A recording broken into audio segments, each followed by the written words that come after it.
Les conflits, les changements climatiques et la COVID-19 ont constitué une triple menace pour les femmes, les enfants et les adolescents.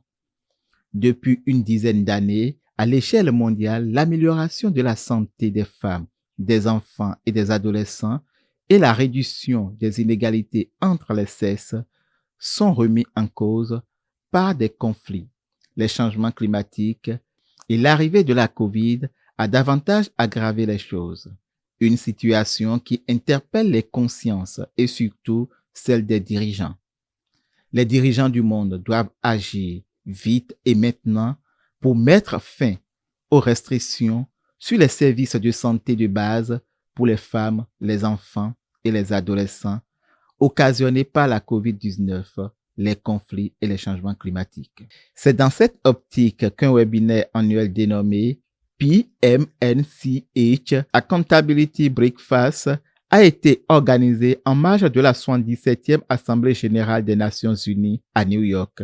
Une manière de mettre en évidence la nécessité d'investir en urgence et de façon spécifique dans des programmes et politiques visant à lutter contre l'impact social et économique dévastateur de ces crises sur la santé et le bien-être des femmes, des enfants et des adolescents vulnérables. Pour mémoire, au cours des 2 dernières décennies, des efforts concertés à l'échelle mondiale ont permis d'améliorer la vie de millions de femmes, d'enfants et d'adolescents.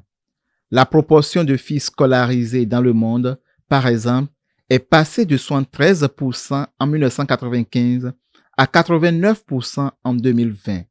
Le nombre de mariages d'enfants a diminué de 15% au cours de la dernière décennie, ce qui a permis d'éviter environ 25 millions de mariages. Et il y a eu une baisse de 3 millions de naissances d'adolescents par an depuis 2020.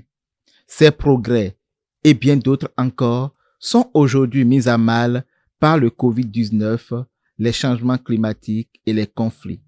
Les données de l'OMS et de l'UNICEF montrent que pour la seule année 2021, 25 millions d'enfants n'ont pas reçu de vaccin de base contre la diphtérie, le tétanos et la coqueluche, un indicateur de la couverture vaccinale en général. Il s'agit de la baisse la plus importante et durable des taux de vaccination systématique des enfants depuis une génération, ce qui pourrait réduire à néant 30 ans de progrès. En 2022, 274 millions de personnes auront besoin d'aide humanitaire et de protection. Ce chiffre est en forte augmentation par rapport aux 235 millions de personnes de l'année dernière qui était déjà le chiffre le plus élevé depuis des décennies.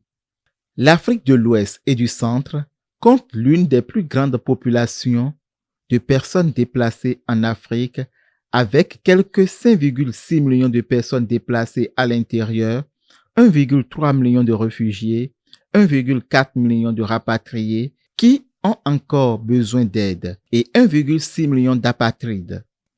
Dans la région du Sahel, les conflits armés et les attaques contre les civils ont causé le déplacement de près de 3 millions de personnes et près d'1 million depuis janvier 2019.